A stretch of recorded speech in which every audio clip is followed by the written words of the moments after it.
Hello and welcome to the Empower Couples podcast, where here you get modern, non-boring relationship advice for you and your partner to communicate like pros, fight smarter, and stay on the same team no matter the challenge that you face. I am one of your hosts, Aaron Freeman. And I'm Jocelyn Freeman, but you all just know us as the Freemans. And this episode is about 3 mistakes that escalate conversations into conflicts, and then of course what you can do instead. So the point there is that you can have constructive, calm conversations even if you disagree, even if it triggers something.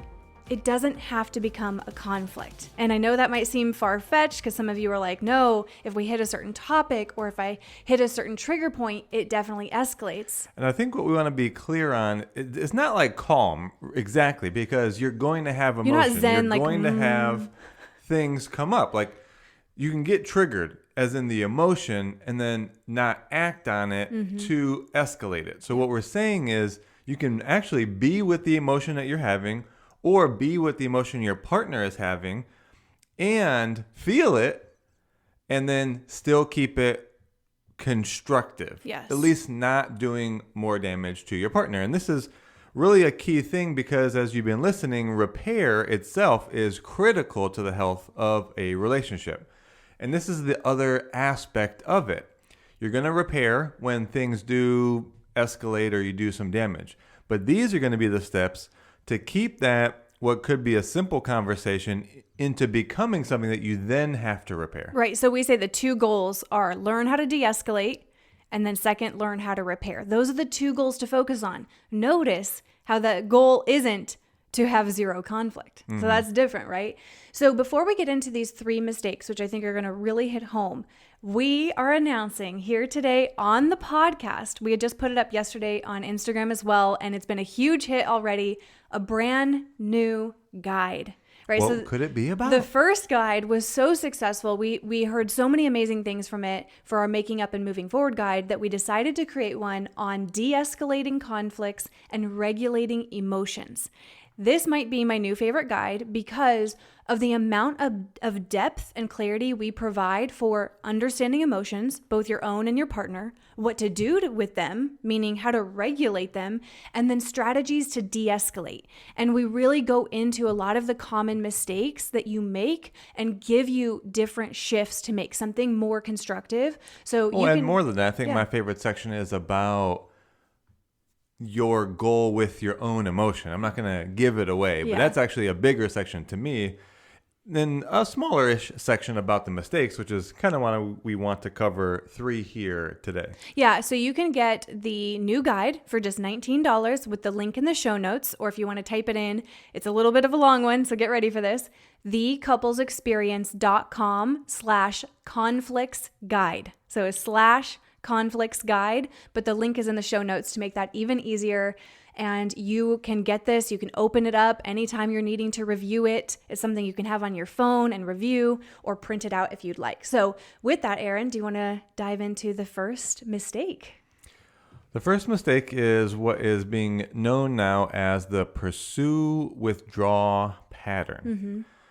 Now, you pretty much know what it is right from the title of it, but let's lay it out a little bit. It has to do with, first of all, the timing that each of you need to process the emotion that you're feeling. Either think about it, get clarity, kind of deal with or accept the emotion you're feeling.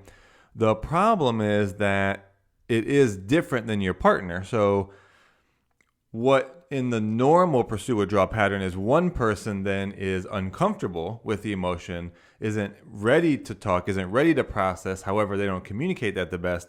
And so they just tend to shut down and remove themselves from the conversation. And then the pursuer feels more anxious, wants to talk about it, wants to resolve it, and it even feels unfair. Like, why do you have to always shut down? We never get to talk about these things. If I could adjust, I would say they're not even the pursuer yet. They're the other partner, and they feel incomplete with not gaining understanding as to what's happening or bringing a solution to the conversation in the moment.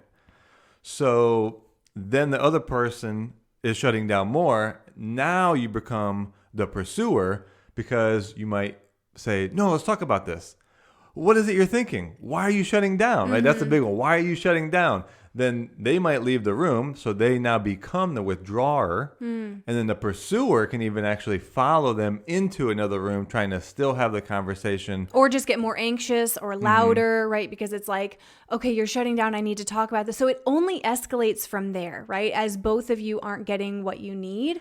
Well, and I'll say the withdrawer starts to feel as if this is a major boundary being crossed, and then emotional flooding, which you're probably familiar with, they become so emotionally flooded that it takes them into other actions that they wouldn't even think that they would take. Exactly. And then both people at the end feel like guilty because you know it's not your best self. So this is a common pattern. Don't get into a shame cycle if you feel this, because afterwards you're like, oh, I hate being that person. Instead, and we go into this more in the guide as well, but the action to take instead is for each of you to know how to regulate, how to process what you're each feeling. And in the guide, we actually give suggestions, like, for example, for the pursuer, to actually do something that helps you get to a little bit more of a neutral, clear-minded space to communicate from a centered place, as opposed to heightened emotion, anxiety, I'm upset, which then overwhelms the withdrawer even more. So for the pursuer, it's about regulating emotions and getting to a more centered place to communicate. And then the withdrawer, we give the suggestions in the guide as to how to get to more of a reflective state, getting more clear to where you're open and receptive to actually hearing your partner. Because unless you're actually going to just listen to them and hear them out and talk through it, it's just going to be unresolved. So for pursuer, getting to a more centered place to express, and then for the withdrawer, a little bit more of a reflective and being willing to listen space. I would even say being willing to talk, because the withdrawer is typically the person that isn't wanting to talk, and the pursuer is the one that's wanting information from them. True, it could definitely fall into that as well. So the second mistake here around sort of patterns that escalate simple conversations into conflicts is going to be really, aside from that pattern, it's just that you take emotion out on your partner, because that emotion, and Jocelyn's sort of favorite term around this, that energy that is in motion within your body does need to go someplace. You just take that energy out and try to circulate it, if you will, out on your partner, whether it's through Raising your voice. Yeah, raising your voice probably is the start of it. Moving your arms a lot, looking more aggressive, or starting to say things that you feel they're almost like invisible little swords. It's like you're not, hopefully doing something actually physical, but it's like, oop, I'm going to say this thing that I know hurts you a little bit. It gets you right in that tough place. And so again, at the end, afterwards, you don't feel proud of that. And so instead of needing to get out that emotion, circulating that emotion, as Aaron said, instead of taking it out on your partner, it's again about pausing. Yes, we're saying even if you're in the midst of a conflict, this is possible. It's going to take practice. But being able to, in the moment, realize, okay, I'm starting to get a little bit overwhelmed here. I know I want to say that thing, or I know I want to start raising my voice, but instead, I'm going to regulate myself through, there's many techniques which we have listed in the guide as well, but to give you a couple, through some breathing. And there's something called boxed breathing, which is where you, for 4 seconds each, inhale, hold, exhale, hold, and back and forth. So box breathing is one of the best ways to help regulate your nervous system, but you can also go on walks. You can also journal, exercise. There are many different methods to regulate, but you can do that hopefully while you are in that conversation with your partner to help de-escalate it. It's really why a lot of times you could be feeling emotion about a different topic, not what your partner did, and it's the welling up of that emotion within you, and it needs to go somewhere. That you could be talking about a coworker or a different family member or your kids or some frustration you have with your own career path or how much meaning you feel like you have.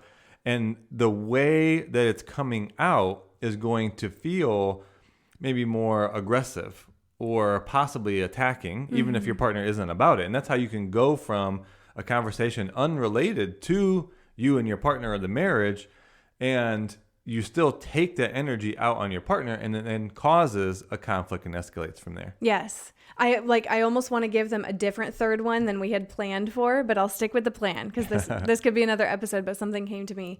So the third mistake then is breaking an agreement that you had for conflict because your partner did. Right? So this is like the whole pattern of, well, I only started raising my voice because you did, or I only started saying those things because you were attacking me. So you kind of deflect your own responsibility on them.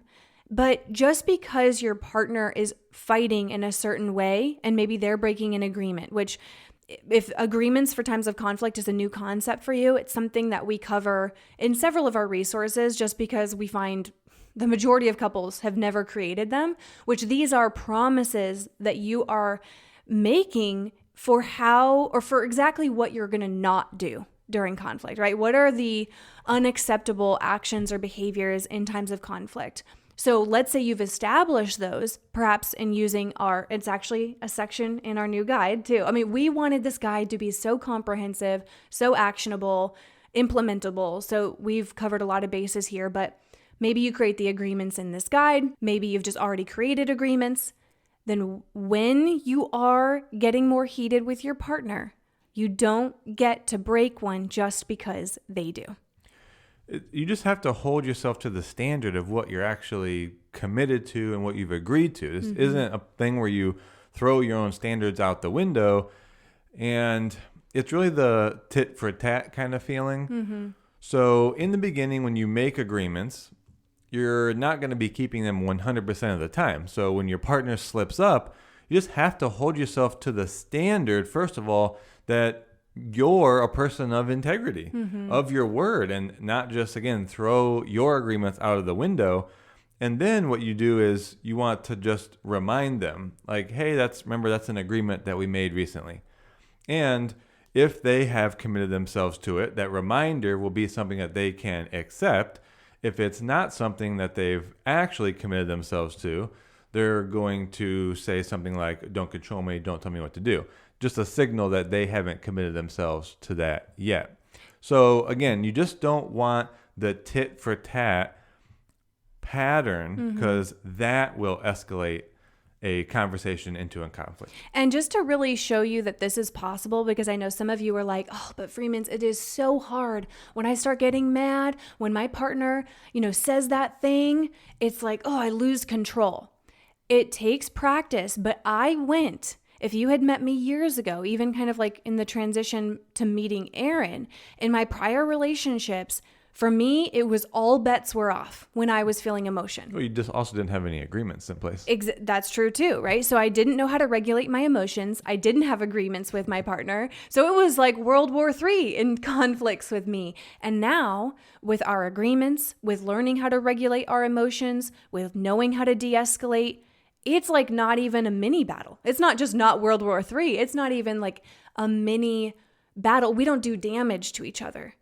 Right? And so I know how to stay in a more neutral place. I can be feeling the emotion inside, but I don't take that out on Aaron and do the destructive patterns. The agreements are so helpful. So we wanted to go into these. We hope that these are good reminders for you to keep your eye on, to implement, because ultimately conflict can be constructive. There are going to be times you disagree. There are going to be times you trigger each other. But you can still make sure that you're on the same team, that you aren't hurting each other. And so we hope that this was helpful. Make sure you get our de-escalating and regulating emotions guide, because it goes so much deeper into the things we described today, as well as many other things. So go to the link in the show notes, get that for $19, but have it for the rest of your life. Be able to return to it anytime you need it. But we love you guys, and we will talk to you on the next episode.